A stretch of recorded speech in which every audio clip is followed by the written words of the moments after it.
Doctor గారు నమస్తే అండి. నమస్కారం అమ్మా. ఇప్పుడు ఈవిడ ఎందుకు వచ్చిందా అనుకోకండి, నా ఫ్రెండ్.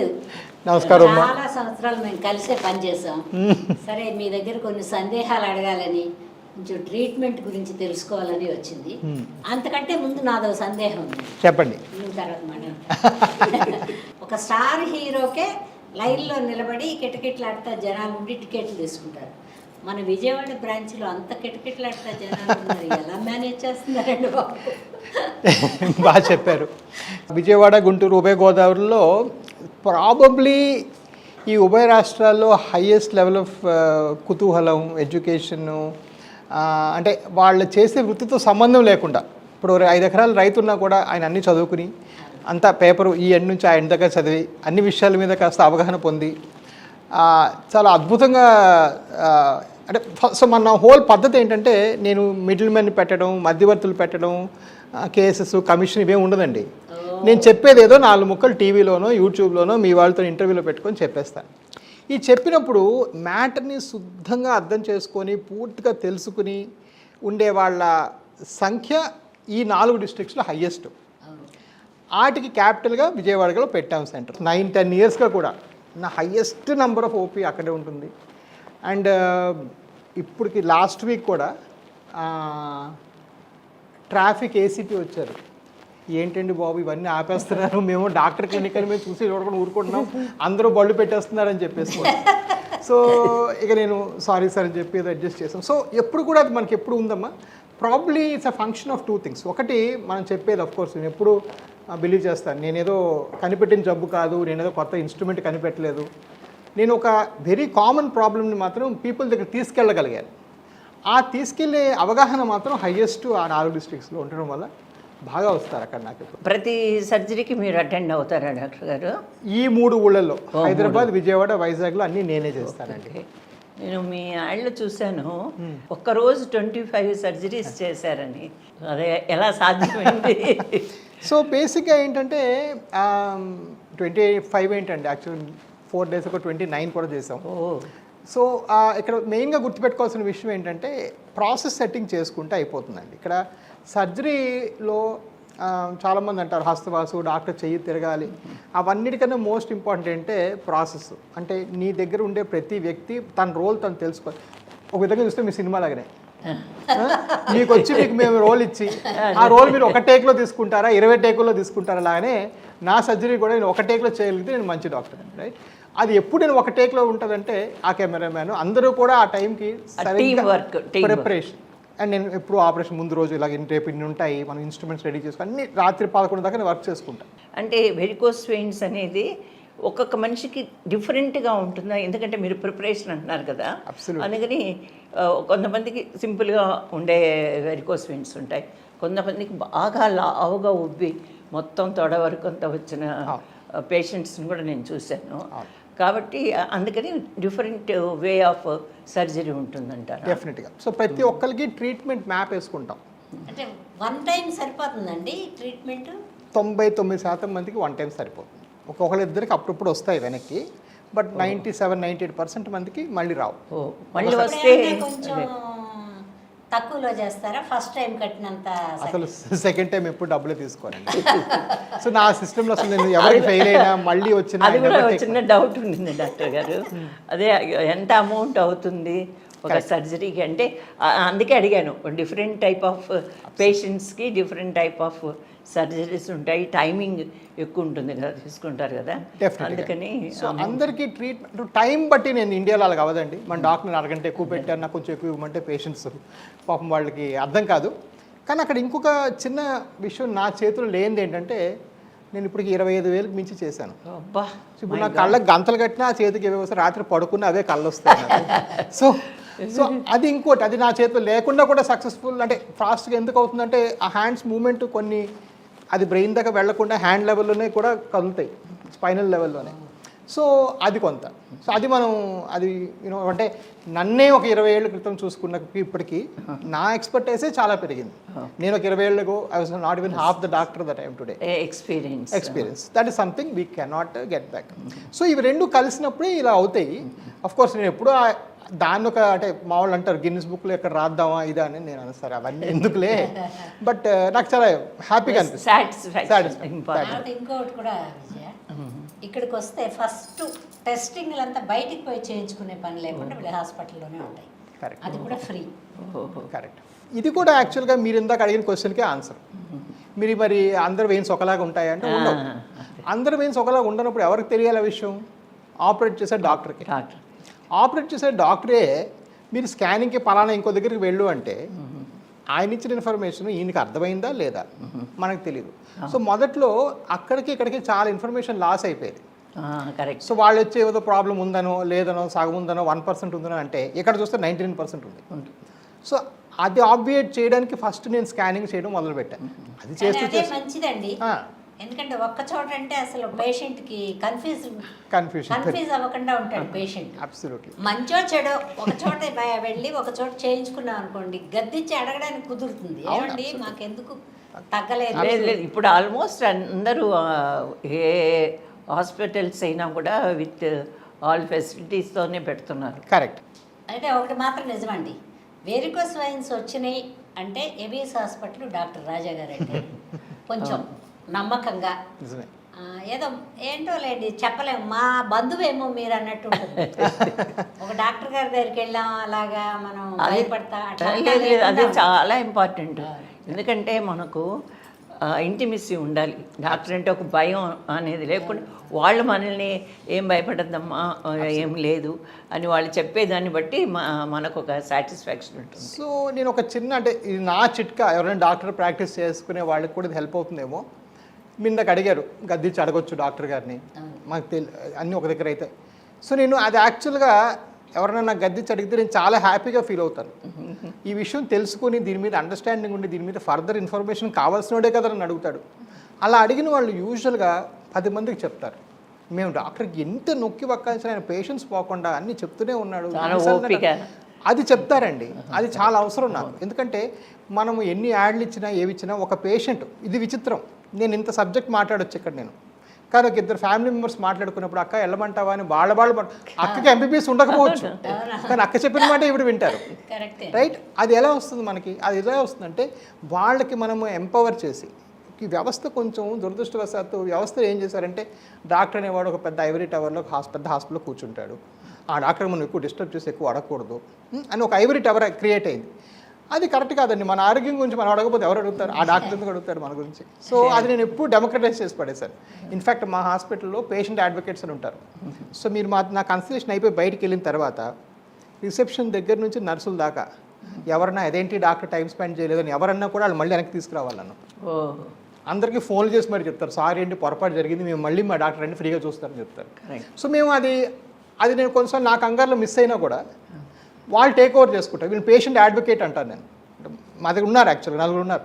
ఈ పేషెంట్ అడ్వకేసీ వల్ల ఏంటంటే పేషెంట్ అదే మనం ఈ లెవెల్లో అడ్రస్ చేయలేదు అనుకోండి, ఆయన బయటికి వెళ్ళి చెప్తాడు, అయ్యి ఆ డాక్టర్ ఏ టైం 1 నిమిషం టైం ఇవ్వలేదనేసి. లేదు డాక్టర్, మీరు చెప్పిన పాయింట్ చాలా 100% కరెక్ట్. ఎందుకంటే పేషెంట్కి ఎప్పుడు ఒక సాటిస్ఫాక్షన్ అనేది ఉండాలి. డాక్టర్ గారితో మాట్లాడేటప్పుడు వాళ్ళ డౌట్స్ అన్నీ వింటున్నారా, ఇంకా 4 డౌట్స్ అడిగితే ఇంకా మనకు హ్యాపీగా ఉంటుంది. ఓ కరెక్టే కదా, మనం ఇవి చెప్పడం మర్చిపోయాం, వాళ్ళు కరెక్ట్గా అడుగుతున్నారు అనేది నిజంగా చాలా గొప్ప విషయం. కాదండి, వెరికోస్ వెయిన్స్ కుటుంబ పారంపర్యంగా వస్తాయంటారా? ఎవరి బాడీ తీరుని బట్టి వాళ్ళకి వస్తాయి? కుటుంబ పారంపర్యంగా చాలా వస్తాయి. ఫెమిలియల్ ఆల్మోస్ట్ 94% ఫ్యామిలీ ఇన్హెరిటెన్స్ ఉంటుంది. 94%. నేను యాక్చువల్గా దగ్గర 100కి మించి సార్లు తల్లి కొడుకు పక్క రూముల్లో ఆపరేషన్లు, తండ్రి కొడుకు ఒక 100కి మించి చేస్తుంటారు. అలాగే బ్రదర్స్ ఇద్దరు. డాక్టర్ గారు ఒబిసిటీ ఉండి ఎక్కువసేపు నిలబడతారు కదా, ఇప్పుడు మాలాంటి ఆర్టిస్టులు అయినా సరే, టీచర్స్, రైల్వే దీంట్లో ఇంజన్లు పనిచేసే వాళ్ళు అంటారు, అలాంటి వాళ్ళకి ఎక్కువ వస్తాయి వెరికోస్ వెయిన్స్ అంటారు. డెఫినెట్గా. సో ఎక్కువ నిల్చోవటం వల్ల ఈ ఫ్యామిలీ ఇన్హెరిటెన్స్ వల్ల వచ్చిన వెరికోస్ వెయిన్స్ యొక్క తీవ్రత పెరుగుతుంది. నిలబడ్డం వల్ల రాలేదు, నిలబడ్డం వల్ల తీవ్రత పెరుగుతుంది. ఎందుకంటే నాకు కదలకుండా అలా నిల్చోవడం వల్ల కండరాలు కదలకపోవడం వల్ల అలా జరుగుతుంది. బట్ ఒబిసిటీ కూడా కారణం. మనము ఈ వారికోస్ వెయిన్స్ సగటుగా 15 to 20% ఇండియన్స్కి ఉంటుంది. అంటే 100 మందిలో 20 మందికి ఉంటుంది వారికోస్. మన దేశంలోనే ఎక్కువ అంటారు. లేదా మన దేశంలో, మన దేశం కూడా చాలా ఎక్కువ. బట్ ఒబీస్ పేషెంట్స్ 30% ఇన్సిడెన్స్, అంటే 30% మంది వాళ్ళకి ఓవర్ వెయిట్ ఉన్న వాళ్ళకి వస్తుంది. దానిపై వచ్చి కొంచెం ఏజ్ వల్ల కూడా ఇది పెరిగే అవకాశం ఉంటుంది. సో ఇవన్నీ కూడాను రిస్క్ ఫ్యాక్టర్స్ అంటాం. Excess standing. నాకు తెలిసి స్టాకింగ్స్ వాడమంటారు కదా డాక్టర్ గారు, అంటే అది స్టార్టింగ్లో వెరికోస్ వెయిన్స్ స్టార్ట్ అయినప్పుడు నేను విన్నాను, అప్పుడు స్టాకింగ్స్ వాడమంటారు. దానివల్ల మంచి ప్రయోజనాలు ఉన్నాయా? అంటే స్టాకింగ్ అనేది మనము కొన్ని దగ్గరలే వాడగలం.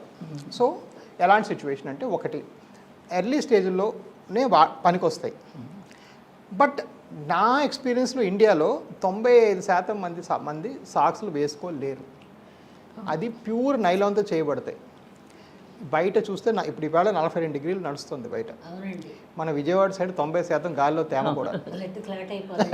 బ్లడ్ క్లాట్ కాదు, ఆ ఉరువరకి అది దానికి తోడు మామూలుగా లేడీస్ అంటే దాని మీద పెట్టికూడదు, దాని మీద చీర, దాని మీద 4 లేయర్స్. అందులో ఎక్కిచ్చే వాళ్ళకు ఉంటుంది చూడండి, చాలా కష్టం. చాలా కష్టం. అది ఇవన్నీ అనుభవించి ఏం చేస్తారు, ఒక 4 రోజులు వేసుకుంటారు, 2 నెలలు వేసుకుంటారు. అబ్బా ఎవడు పడతాడు అని తీసి వేయమంటే పారిపోతారండి. అవును, పారిపోతారు. బయటకు వెళ్ళారు, రెడీ అవుతున్నారా, తొడగమంటారు. ఈ స్టాకింగ్ అనేది ఏంటంటే దానివల్ల బాగే వాళ్ళ సంఖ్య 5%. మనం ఇచ్చేది మాత్రం 90% మందికి, మిగిలిన 80% మంది వాడు కూడా పడేసి ఇంకా దీనికి మందు లేదే, ట్రీట్మెంట్ లేదే అనుకొని అలా బాధపడేవాళ్ళే. సో సాక్స్ పనిచేయలేదు. మందులు వాడక్కర్లేదంటారు. సో మందుల పరంగా మనం మాట్లాడితే చాలా మంచి ప్రశ్న అడిగారమ్మా. చాలా మంది ఏంటంటే మందులు వేసుకోవాలని, లేకపోతే ఆపరేషన్కి బోర్డు ఖర్చు అవుతుందండి. సరే ఎంతో కొంతలేండి ఖర్చు అంటూ అవుద్ది. ఇంకా రెగ్యులర్గా మందులు కూడా అది కూడా లెక్క చూసుకుంటామండి. అంటే కొంచెం ధనవంతులు చూసుకోరనుకోండి, మిడిల్ వాళ్ళు చూసుకుంటారు. సో మందులు పెద్దగా పనిచేయవు, స్ట్రైట్ ఫార్వర్డ్. సో డాఫ్లో అనే ట్యాబ్లెట్ ఉంది, 2-3 ట్యాబ్లెట్స్ ఉన్నాయి. అది గవర్నమెంట్ అప్రూవ్డ్, కానీ పెద్దగా దానిలో నాకేం రోల్ కనబడలేదు. ఫారిన్ కంట్రీస్లో ఎక్కడ మేము ఇచ్చేవాళ్ళం కాదు. నేను యాక్చువల్గా అమెరికాలో చదువుకొని వచ్చాక అక్కడ అసలు ఇచ్చేవాళ్ళమే కాదు. సో దానికి పెద్దగా రోల్ లేదు. ఇకపోతే డబ్బులు ఖర్చు అవుతాయి అనేది అది వేరే సంగతి. ఏంటంటే ఫర్ ఎగ్జాంపుల్ మన రాజ్యాంగం ప్రకారం, మన పుస్తకాల ప్రకారం అవసరం ఉన్నవాడికి ఆపరేషన్ చేయాలి. డబ్బు లేనివాడు గవర్నమెంట్ హాస్పిటల్కి వెళ్తాడు, ఆరోగ్యశ్రీలో చేయించుకుంటాడు, ఉన్నవాడేమో ఇక్కడ. సో దాని నెసెసిటీని మనం మార్చలేము. నెసెసిటీ ఉంది అంటే ఉంది, అది చేయాలి అంటే చేయాలి. పేస్ మేకర్ పెడతారు కదండి, పేస్ మేకర్ పెట్టినప్పుడు సర్జరీ చేయొచ్చా? ఇది చాలా మందికి డౌట్ ఉంటుంది. ఈ లేజర్స్ ఏమన్నా ఈ పేస్ మేకర్లు ఉండే పేస్ మేకర్ కరెంట్ రన్ అవుతుంటుంది కదా, ఈ కరెంట్ ఆ కరెంట్ని ఇన్వేట్ చేస్తుందని. సో వాళ్ళకి ఏంటంటే కొత్తగా మేము గ్లూ అనే ప్రొసీజర్ చేస్తున్నాం. అంటే లోపల బంకలని ఎక్కిస్తాం అనమాట. సో ఈ లేజర్లా చేయకుండా లోపల చిన్న గమ్లను రిలీజ్ చేస్తాం. దాంతో ఇంకా ఫాస్ట్గా అయిపోతుంది. సో ఆ heart risk, pacemaker risk, cardiac risk ఏమీ లేకుండా అయిపోతాయి. సో పేస్ మేకర్ ఉన్న వాళ్ళు కూడా బేసిక్గా వారికోస్ ఇప్పుడు కొత్త చేస్తారు. మామూలుగా హార్ట్ పేషెంట్స్ డాక్టర్ గారు వాల్వ్ అదే నిక్షేపంగా చేసుకోవచ్చు. వాళ్ళ కంట్రోల్లో ఉండాలంటే ఆ మందులతో హార్ట్ ప్రాబ్లం అనేది ఒక కంట్రోల్లో ఉంటే చేసుకోవచ్చు. ఇప్పుడు షుగర్ పేషెంట్స్ అయితే వాళ్ళకి షుగర్ తగ్గించి సో ఇప్పుడు చూస్తే భారతదేశంలో 14% మందికి షుగర్. సో షుగర్ వాళ్ళకి తగ్గించాల్సినది కూడా లేదు యాక్చువల్గా. అంటే ఇన్ ద సెన్స్ ఆ పూటకి మేము అంటే మీరు షుగర్కి వేరేగా ట్రీట్మెంట్ అక్కర్లేదు. ఆ పూటకి హాస్పిటల్కి వస్తే స్లైడింగ్ స్కేల్ ఇన్సులిన్ అని డైరెక్ట్గా ఇన్సులిన్ ఇచ్చేసి షుగర్ కంట్రోల్ చేసుకొని ఒక టెస్ట్కి వస్తాం, చూపించుకుంటాం, మళ్ళీ అన్ని సమకూర్చుకుని వస్తే ఒక రోజుకి ఒక పూటలో అమ్మ మీరు పొద్దున్న నాకు. సో ఇప్పుడు ఈవేళ పొద్దున్న నాకు 14 మంది వచ్చారు. 9 దీనికి ఈ వైద్య సౌకర్యం పాలసీలు చేస్తాం కదా, అది దీనికి వర్తిస్తుందండి. ఇన్సూరెన్స్లు అన్నీ అప్లై అవుతాయి. మంది అడుగుతారు. అంటే కొన్ని ట్రీట్మెంట్లకి కొన్ని పాత వ్యాధులకి అంటారు, దీనికి వర్తిస్తుందండి. ఇన్సూరెన్స్లు బ్రహ్మాండంగా పనిచేస్తాయి అండ్ సేమ్ డే వెళ్ళిపోవచ్చు. ఇన్సూరెన్స్లో అందరూ 24 గంటలు ఉండాలంటారు కదా, ఆ అవసరం కూడా మా దగ్గర లేదు.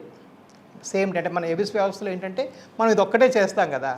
ఇన్సూరెన్స్ కంపెనీ వాళ్ళకు ఉత్తరాలు రాసాం, బాబు వీడి పని అయితే అయిపోయింది, అరగంటలోనా నువ్వు 24 గంటలు ఉండమంటున్నావు ఇతనికి అని చెప్పి. సో వాళ్ళు మా దగ్గర ఫోన్ పంపించేస్తారు. ఇంకొక డౌట్ డాక్టర్ గారు, అంటే మీరు సర్జరీ చేసేది లేజర్ ఒకటైనా ఇంకా డిఫరెంట్ ఆఫ్ సర్జరీస్ ఉన్నాయా చేసే విధానాలు? సో ఈ వెయిన్స్ అలా ఉబ్బున్నప్పుడు ఒకప్పుడు పద్ధతి ఏంటంటే ఈ ఉబ్బిన వెయిన్స్ని కట్ చేసి తీసేయటం. సో ఆ టైంలో అది చాలా కాంప్లికేటెడ్ ఆపరేషను. ఒకప్పుడు ఎన్నో కుట్లు పడేవి, దానికి నడుములో సూది ఇవ్వాల్సి వచ్చేది, మత్తు ఇవ్వాల్సి వచ్చేది. ఇవన్నీ అదొక చాలా పెద్ద ప్రహసనం. ఇప్పుడు అలా చేయకుండా ఏం చేస్తామంటే చిన్న సూది పెడతాం. ఎలా పెడతాం ఆ సూది? ఆ స్కానింగ్ ఇందాక డాక్టర్ గురించి మాట్లాడుకున్నాం కదా, అది వాడుకుంటూ పెడతాం. సో ఆ డాప్లెట్ ఇప్పుడు పనికొచ్చింది మనకి. మనం ఇందాక చేసిన ఫ్రీ అంటే ఫ్రీ కోసం చేసామే, కానీ దానివల్ల మనకు సబ్జెక్ట్ కూడా అర్థమైంది. అసలు ఈ పేషెంట్కి ఉన్న పాత ఏంటి, ఏ దారిలో వెళ్తున్నాయి ఈ వెయిన్స్ అని. ఆ సూది మార్గంలో ఇలాంటి పుల్ల పెట్టేస్తాం ఒకటి. ఈ పుల్లలో ఈ బ్రాస్ పోర్షన్ ఉంది కదా, ఇది ఫైరింగ్ అంటే ఇది వేడి, ఇదేమో వైరు. మనం ఎలాగైతే ఇక్కడ నుంచి వెళ్ళి హార్ట్లో స్టెంట్లు చేస్తామో అలాగే ఇటు నుంచి వెళ్ళి కాళ్ళ వెయిన్స్ని క్యూర్ చేస్తాం. సేమ్ టెక్నాలజీ, హార్ట్లో స్టెంట్లు వేసే టెక్నాలజీ, ఈ వెరికోస్ ట్రీట్మెంట్ చేసే టెక్నాలజీ. తొడ నుంచి వెళ్ళి ఇక్కడ చిన్న పెట్టి ఇది ఆ వెయిన్స్ని కాల్చేస్తారు. హీటింగ్ హీట్ అప్పుడు ఫ్లో ఈజీగా వెళ్తుంది. బ్లడ్ ఫ్లో వెళ్ళకనే ఇక్కడ నుంచి ఫ్లో మనకు సరిగా లేకపోవడం. ప్రాసెస్ అంతట్లో ఎక్కడ కట్ చేసానా లేదు, కుట్లేసానా లేదు, ఇవి రెండు లేవు కాబట్టి మత్తు ఇవ్వాల్సిన అవసరం లేదు. సో ఒకప్పుడు మత్తు లేకుండా ఏం అసలు ఇప్పుడు దాకా ఇవాళ 14 ఆపరేషన్లు అయినా నేను వాళ్ళు 3:30 ఇక్కడికి వచ్చి కూర్చున్నాం మీ దగ్గర 9 మరి ఆ మత్తు ఇస్తే వాళ్ళందరినీ ఎవరు మేనేజ్ చేసేవాళ్ళు? అదే కరెక్ట్. అందరూ వెళ్ళిపోయారు ఇళ్ళకి, పంపించొచ్చా మీ దగ్గరికి ఇప్పుడు ఈ మీటింగ్కి. సో ఇది ఎండోవీనస్ లేజర్. అలానే దీన్ని గ్లూ అంటాం. ఇంకోటి ఇది ఏంటి, దీని నుంచి ఒక ట్యూబ్ వస్తుంది. ఆ ట్యూబ్ పేషెంట్లో పెట్టి ఇలా గన్ను ఇలా అంటే ఆ గ్లూ అంటే బంక స్లోగా రిలీజ్ అవుతుంది. సో ఇది వేడితో కాదు కరిగిస్తుంది, అది బంకతో. లేదు అది బంక అంటే కొంచెం థిక్గా ఉంటుంది కాబట్టి బై ఫోర్స్ బయటకు వచ్చేస్తుందండి. అది నుంచి ఇలా బయటకు వస్తుంది, ఇక్కడ లోపల లోడ్ అయి ఉంటుంది. ఇలా అంటే అది బంకేమో బయటకు వచ్చి ఆ వెయిన్ని బ్లాక్ చేసేస్తుంది. అంటే డాక్టర్ గారు నరాలు అలా పలచబడిపోయి అతుక్కున్నట్టు అయిపోతుంది అంటారా? అయిపోతాయి. అది అలా సర్క్యులేషన్ వెళ్తుందండి, బ్లడ్ ఇలా చేస్తే ఇంప్రూవ్ అయిపోతుంది.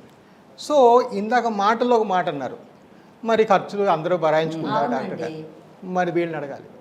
సో ఎలా అడగాలి అంటే ఇది 56,000, నేను నచ్చినా నచ్చకపోయినా పోనీ దీనిలో గవర్నమెంట్ మీకు తెలియదే ఉంది, మనకి దీనికి ఒకటి కష్టం అన్నీ అమెరికా, ఇక్కడ అసలు ఇండియాలో ఏమీ తయారవద్దు, వాడటానికి లేదుగా. Oh my God.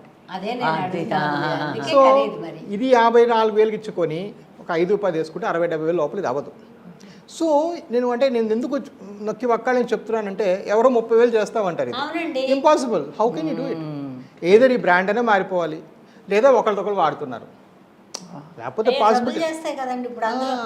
బ్లడ్ కదా, ఒక లెగ్లే తినం, తాగేసిన నీళ్ళ గ్లాసే మనం తాగం. నిజమే. మరి ఇంజెక్షన్ కూడా డిస్పోజబుల్ ఇంజెక్షన్ ఎగ్జాక్ట్లీ. సో ఇది ప్రాబ్లం. సో ఎస్ నేనే ఫస్ట్ ఏకీభవిస్తాను. బాగా హెవీగా ఉండే వాళ్ళకి వాడతారు. లేదమ్మా, ఇది చీపర్ టెక్నిక్. ఈ గ్లూలో ఏంటంటే ఇది వేడితో ఉంటుంది కాబట్టి కొంచెం చేసినప్పుడు నొప్పి ఉంటుంది. ఈ గ్లూకి అసలు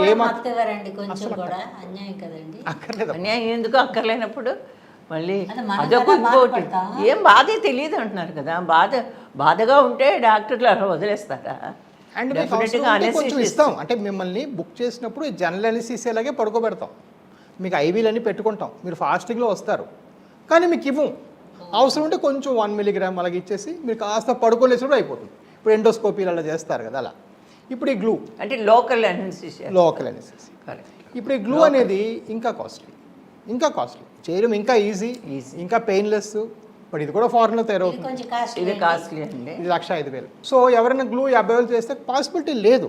కొంతమంది ఇన్సూరెన్స్ ఉన్నవాళ్ళు, ఆ మెడికల్ కార్డులు ఉన్నవాళ్ళు వీటికి ఒప్పుకుంటారు. యూజువల్గా క్యాష్ వాళ్ళు ఏంటంటే మాకు ఎందుకు లేదు సార్ ఇది చేస్తారు, నేను అంతా ముందే చెప్తాను, ఇదైతే ఇలాగ అన్నీ చెప్తాను. ఇన్ఫ్యాక్ట్ నేను కొంచెం నాకు వచ్చేది కాస్త మిడిల్ క్లాస్ పేషెంట్స్ కాబట్టి ఇది ఫస్టే చెప్తాను. ఎందుకంటే నాకు ఎలా ఉంటుందంటే అదొకటి. రెండోది ఈక్వల్ ఇంపార్టెంట్లీ నాకు ఒక రోల్ ఉంది ఈ సొసైటీలో. నేను మొదలెట్టిందే నేను. ఇప్పుడు నేను వీళ్ళందరినీ వదిలేసి ఎవరు చూస్తారు మరి అంటే నాకు ఒక రెస్పాన్సిబిలిటీ. అందుకే ఇప్పుడు ఈరోజు కూడా నా ఓపీ ఫీజు 249 రూపాయలు మాత్రమే, దానిలో స్కానింగ్ ఫ్రీ. గత 8 ఏళ్ళుగా ఒకరోజు ఇలాగే మా అమ్మ వచ్చింది విజయవాడ హాస్పిటల్ వచ్చి, ఏరా నాన్న ఇంతమంది నీకు పొగుడుతున్నారు అంటే ఏదో తక్కువ రేట్ చేస్తాం కదమ్మా అందుకే పొగుడుతున్నారంటే, సరే ఏదో ఒకటి నా మీద ఒట్టే ఇంక మళ్ళీ పెంచమని చెప్పింది. ఆవిడ నేను ఇచ్చిన మాటకి ఇప్పుడు దాకా నేను నా ప్రొఫెషనల్ ఫీజు పెంచలేదు. అందరూ బ్లెస్ చేస్తారు కదా బ్లెస్సింగ్స్ ఎంతమంది నిజంగా కొన్ని వేల మంది నేను ఎన్నాళ్ళు ఉంటాను తెలియదు కానీ వీళ్ళందరూ నీకు చూసుకుంటారు లేరా అని చెప్పేసి మా అమ్మ. సో ఆ రోజు ఇప్పుడు దాకా నేను 249 నాకు అసలు మీరు ముందు రోజు బుక్ చేసుకుంటే 249 మాత్రమే.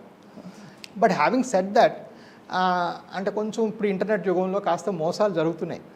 30,000 చేస్తామని. సో అలా జరిగే పరిస్థితుల్లో ఏంటంటే ఒక మాట చెప్పుకోవాలి, if it is too good to be true, it is too good to be true అని నిజం కాదు. ఓకే, సో అది నేను ఎప్పుడు ఇది కూడా మళ్ళీ యూజ్ చేయరండి ఒకళ్ళకి దాన్ని అసలు ఇంపాసిబుల్. మా గ్లూ మొత్తం అతికేసుకుంటారు లోపల. ఒక పేషెంట్కే ఇది ఒక పేషెంట్ తీసి వెంటనే పెట్టారు పక్కనే. మరి అది బట్ మీకు రిజల్ట్ అద్భుతంగా ఉంటుంది గ్లూ. సో ఇవన్నీ కూడా ఏంటంటే మీరు ఒకసారి మన దగ్గరికి వచ్చారు, ఆ చిన్న వెయిన్స్ ట్రీట్మెంట్ చేస్తున్నాం, ఆ మెషినరీ మొత్తం 2 crores. సో అది కూడా ఏవిస్లో తప్ప ఇంకెక్కడా లేదు. సో కాళ్ళు నుండి చిన్న తీగలు లాంటివి, సన్న సన్న నరాలు కూడా మనం బాగు చేసేయచ్చు.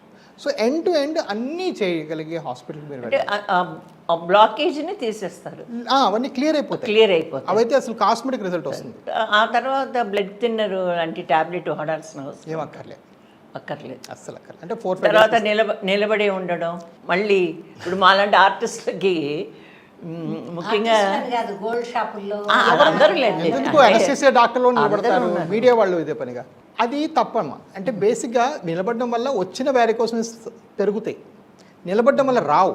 సో మీరు వ్యారికోస్ ఉంటేనే దాని తీవ్రత పెరుగుతుంది. సో మీరు చేసుకుని చాలా మంది నిలబడి జాబ్స్ చేసుకుంటున్నారు. అదే డాక్టర్ గారు, అది చేసుకున్న తర్వాత మళ్ళీ వర్క్ చేసుకోవచ్చా? బ్రహ్మాండంగా. అదే నేను అడిగి, అంటే మళ్ళీ రావడానికి స్కోప్ ఉందా? మళ్ళీ వచ్చే అవకాశం 1 to 2% ఉంది, అందరికీ ఉంది. అది నిలబడేవాడికే కాదు, ప్రతి ఒక్కడికి ఆపరేట్ చేసిన తర్వాత మంచి కాదండి. ఎక్కువ శ్రమజీవికి వస్తాయా, ఎక్కువ రెస్ట్ తీసుకునే వాడికి వస్తాయా? అది చెప్పండి. ఎక్కువ రెస్ట్ నేనైతే సోంబేరండి. కాదు, నడవాలి, వాక్ చేసే వాళ్ళకి. తర్వాత అవును, అదే నడవాలి. ప్రతి లేదు అబద్ధం చెప్తుందండి. నడుస్తారా? బాగా నడుస్తుంది, మెట్లు ఎక్కమన్నా చక్కగా ఎక్కేస్తుంది. అమ్మో, మేము ఇద్దరు కలిసి ఎన్ని సినిమాలు చేసాం. కానీ మీ కాంబో బ్యూటిఫుల్ అండి. అంతేగా F2 F3. అందుకే నన్ను చూసి ప్రతి ఎవరైనా సరే ఆడియన్స్ కానీ బంధువులు కానీ వెంటనే అన్నపూర్ణ గారిని అడుగుతారు, ఆవిడ ఎలా ఉన్నారు, చుట్టాల మాదిరి. Correct, exactly. అయితే ఇప్పుడు ఈ రెండింటి మూలంగా నిర్ణయించుకోవాలి పేషెంట్. రైట్, కొంతవరకు పేషెంట్కి విడిచిపెడతాం. కొన్నిసార్లు మనం హై రిస్క్ అనుకున్నాం కదా, ఏది హార్ట్ గీటు, వాళ్ళకి ఇది ఒకటే ఆఫర్ చేస్తాను. ఎందుకంటే ఇది పెట్టి తీయటం కొంచెం వర్క్ ఉంటుంది. సో అలాగా కొంచెం వాళ్ళ నేచర్ బట్టి కూడా ఉంటుంది. స్థితిపరులు ప్లస్ హార్ట్ ప్రాబ్లమ్స్ ఏమైనా ఉంటే ఇది బెటర్, ఎందుకంటే చాలా ఫాస్ట్గా అయిపోతుంది. అంటే ఇప్పుడు చాలా మంది పిల్లలు ఐటీ ఎంప్లాయీసే కదండి, వాళ్ళ పేరెంట్స్ అట్లా వస్తే మీకు ఈ పాలసీ ఇక్కడ పాలసీ ఇక్కడ విజయవాడలో అన్ని దగ్గరలో అవుతాయి, ఇది కవర్ చేస్తారు. అట్లయితే అట్లాంటి వాళ్ళు ఈజీగా చేసుకోవచ్చు. కాదు డాక్టర్ గారు, ఇప్పుడు నాలాగా సోంబేరిలాగా ఉండే వాళ్ళకి వచ్చే ఛాన్స్ ఉంటుందంటారా? కొంచెం పరిగెత్తి పనులు చేసుకుని చూసి అవన్నీ చేసి ఎక్కువగా వచ్చేది ఎలాంటి వాళ్ళకి వస్తుందని చెప్పండి. అదృష్టవశాత్తు దురదృష్టవశాత్తు ఇక్కడ మోస్ట్ ఇంపార్టెంట్ ఫ్యాక్టర్ జెనెటిక్స్ అండి. 94% ఫ్యామిలీ ఇన్హెరిటెన్స్ అనుకున్నాం. సో అది మన తల్లిదండ్రులు మనం చూస్ చేసుకోలేం. So it's something that is you are either born with it or you are not. అన్ని జబ్బులు ఇలాగ కుటుంబం నుంచే వస్తాయంటే ఎలాగ డాక్టర్? ఈజీగా సాల్వ్ అయిపోతాయమ్మా, ఈజీగా సాల్వ్ అయిపోతాయి. కొన్ని వేల మంది చేసాం, కొన్ని లక్షల మంది ఓపీలో చూసాం, ఇది చాలా ఈజీగా సాల్వ్ అయిపోతాయి. సో అది మెయిన్ అంటే దాన్ని పెద్దగా మనం మార్చలేం. బట్ ఎస్, గుడ్ హ్యాబిట్స్ అంటే ఏంటంటే మీరు ఎప్పుడు నిల్చోవాల్సి వచ్చినా కూడా మీరు నడుస్తూ ఉండాలి, నిల్చుంటూ కూడా. ఇప్పుడు ఫర్ ఎగ్జాంపుల్ ఫారిన్ కంట్రీస్లో they are calling interviews walk views, అంటే నడుచుకుంటూ ఇంటర్వ్యూలు. స్టాన్ఫర్డ్ అంతా నడుచుకుంటూ ఇంటర్వ్యూ చేస్తున్నారు. ఇప్పుడు ఆఫీస్ డెస్కులు స్టాండింగ్ డెస్కులు పెడుతున్నారు, కూర్చొని అలాగ ఉంటాం. కూర్చోడం యాక్చువల్గా ఉన్న పొజిషన్స్ అన్నింటిలోకి వరస్ట్ కూర్చోడం. అంటే ఇప్పుడు ఇలా ఉన్నప్పుడు గోటి దగ్గర నుంచి తల దాకా ఒక కండరం కూడా కంట్రాక్ట్ అవ్వట్లా, అంతా సొప్పబడి పడుకొని ఉన్నాం అంతే, కూర్చొని ఉన్నాం అంతే. ఏది no part is in active contraction. Sitting is a worst అండి. పడుకుంటే 5 గంటలు పడుకోండి, లేదా మిగిలిన టైం అంతా నడుస్తూ ఉండండి.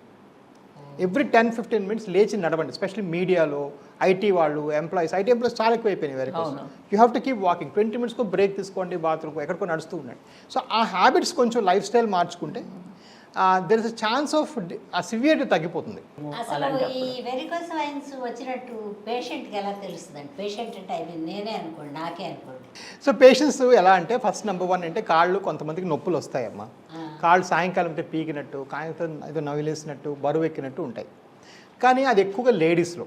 మగవాళ్ళలో యూజువల్గా పెయిన్ ఉండదు.